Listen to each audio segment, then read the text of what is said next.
Why do we sometimes hear an H sound at the end of the word and sometimes a T sound? Look at these two words. Do you even notice a difference between them? What about these two? Which one ends with a T sound, which ends with an H sound, and why? For beginners, these words may look almost identical, but they're not. In fact, you can spot the difference once you pay attention to these two dots on top.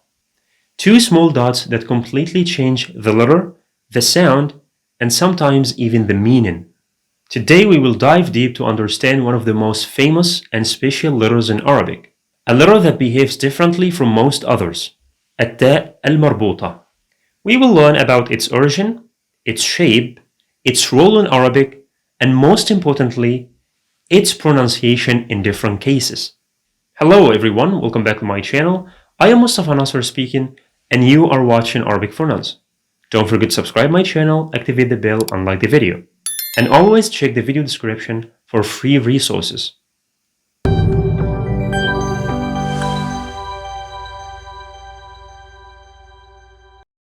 Let's begin as usual with an example. The first pair I presented in the introduction is this one. Let me pronounce them first with sukun case ending. The first one is going to be حما حما حما. Don't press the H sound at the end, like this. حماه حماه. Only touch it a little without allowing too much air to escape, because it is on sukun, which means you hold the sound without extension. The other one will be حماه حماه حماه. So with sukun, they sound identical.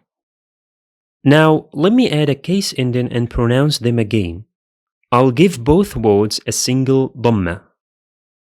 The first one becomes حماتو حماتو حماتو, while the second one becomes حماه حماه حماه. Now we can clearly hear the difference in pronunciation. The word that ends with the letter ha, that circle without the two dots on top, is pronounced as H sound whether it has sukun or a vowel.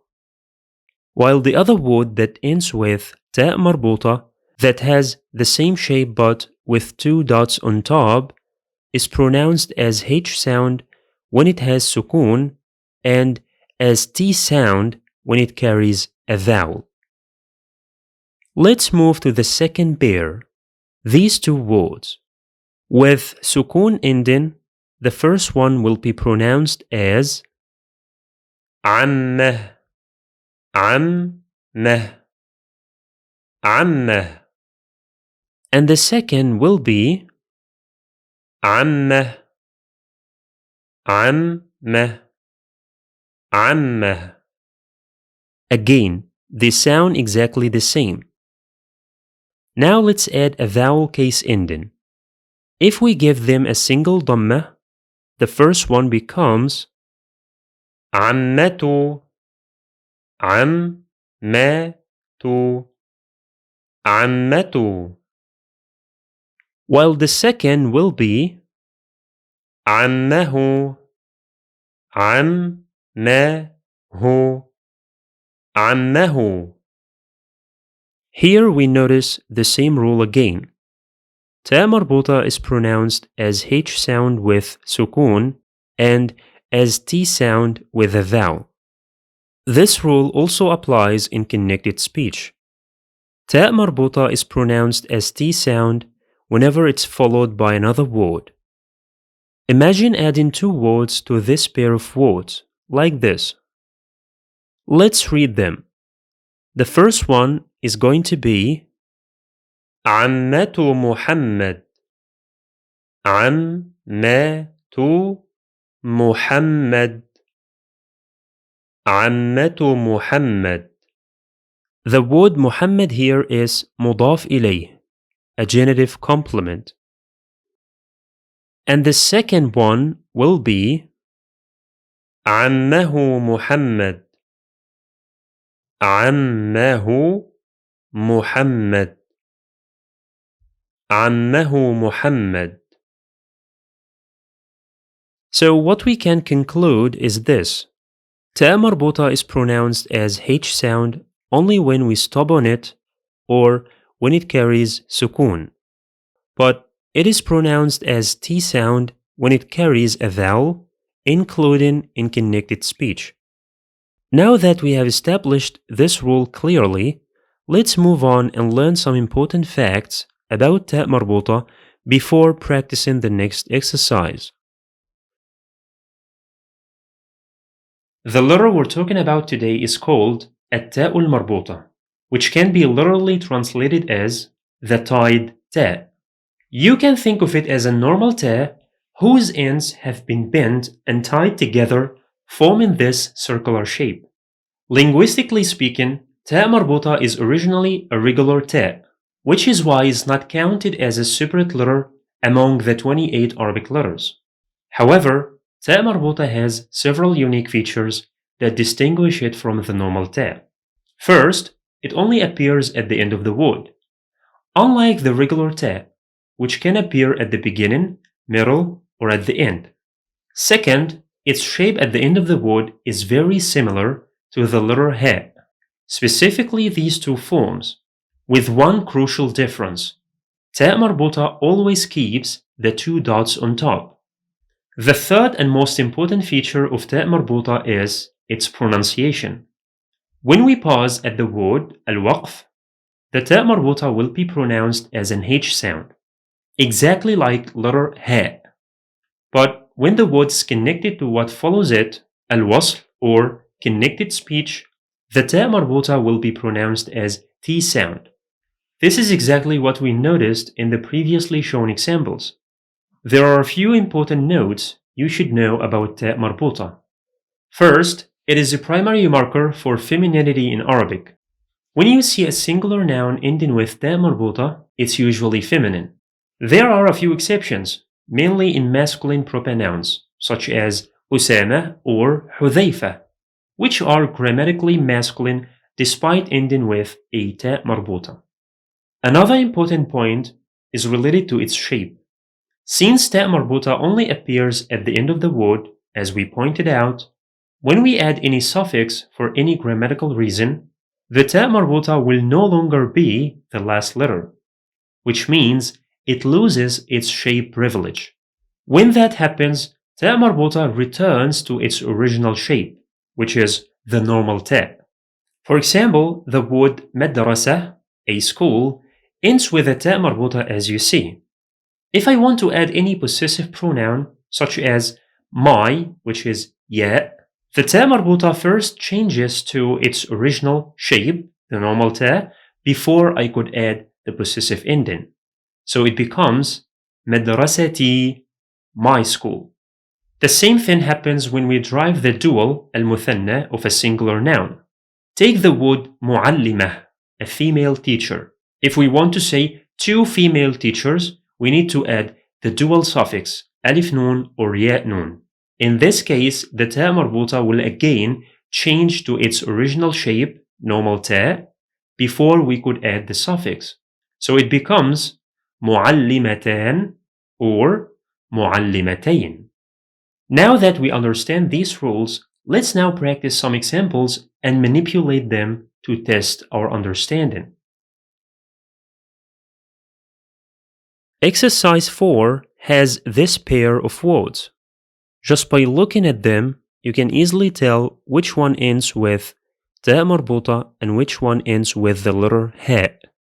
The one with two dots on top is the Ta Marbuta. Let's pronounce both words first with a sukun case ending. The first one is pronounced as Korah, Korah, Korah. Again, don't stretch the H sound because it's on sukun. Just touch it lightly. Now the second one. Kur, kur. It has only one syllable. So in both words, whether we have Ta Marbuta or Ha at the end, they are pronounced as an H sound when there is sukun. Now let's add a vowel case ending, tanwīn dhamma. Take a moment to guess the pronunciation.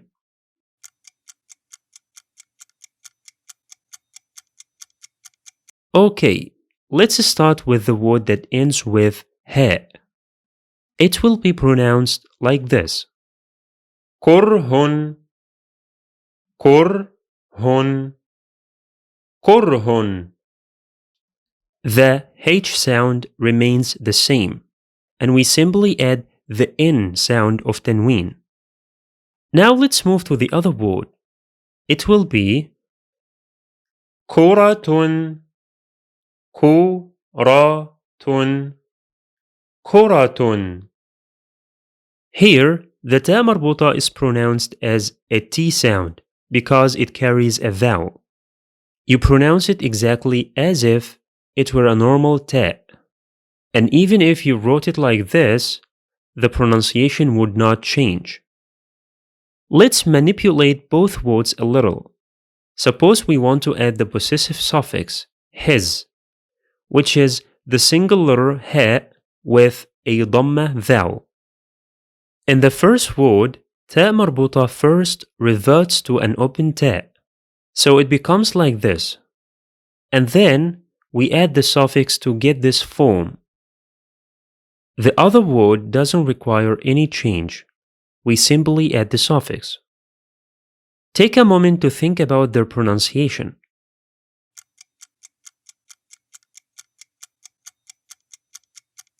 Well, let's try the first one. Kuratuhu, kuratuhu, kuratuhu. The T sound is followed by an H sound, tu, hu, and both have dhamma vowel. The second one is pronounced as kurhuhu, kurhuhu, kurhuhu. Notice the repeating of the H sound, hu, because we have two ha letters, the original letter and the possessive suffix. Fine, here is another pair of words. Let's apply the same method. I want you to pronounce each word 3 times. First, with a sukun ending. Second, with a tanwīn dhamma ending. And third, after adding the possessive suffix hu, which means his. Here are the 3 cases of the first word. Take a minute to practice them before I give you the answers.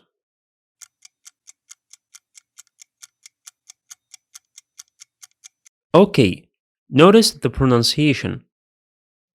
مدرسة, مدرسة, مدرسة. مدرسة, مدرسة, مدرسة. مدرسته, مدرسته, مدرسته.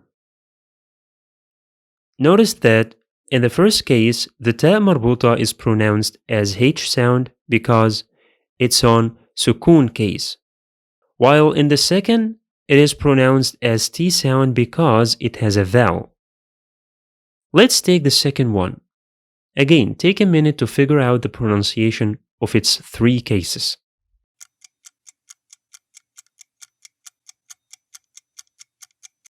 Well, now is my turn. وجه, وجه, وجه, وجه, وجه. وجهه, وجهه وجهه. Great.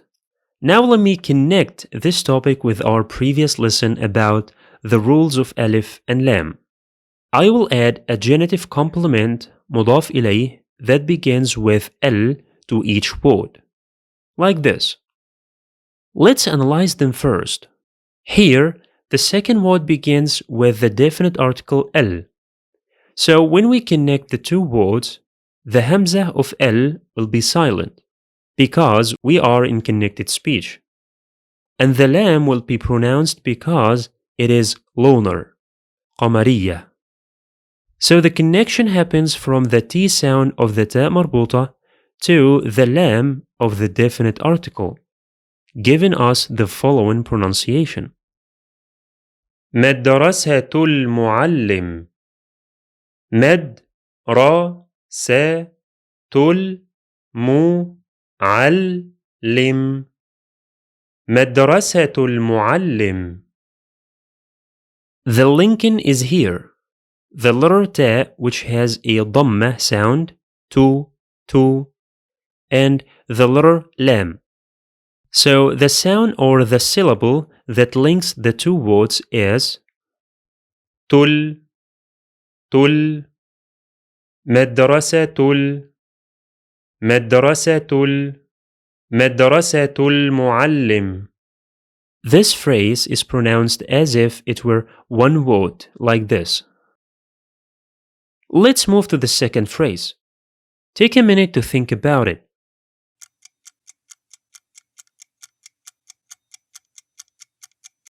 Here, the lam of L in the second word is solar, شمسية. How did we know? Because of the shadda on the first letter, ra. This is a physical indication that tells you the type of the lam, solar or lunar.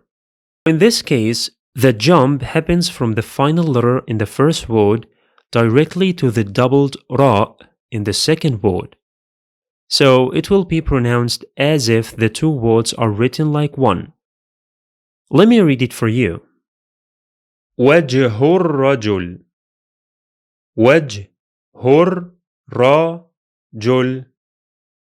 وجه الرجل. Here is the junction sound. هر الرجل. الرجل. وجه الرجل. Great. I hope now you get the logic. Here are some words and phrases to try yourself. Just pronounce what you see, and in the next lesson we'll practice them together.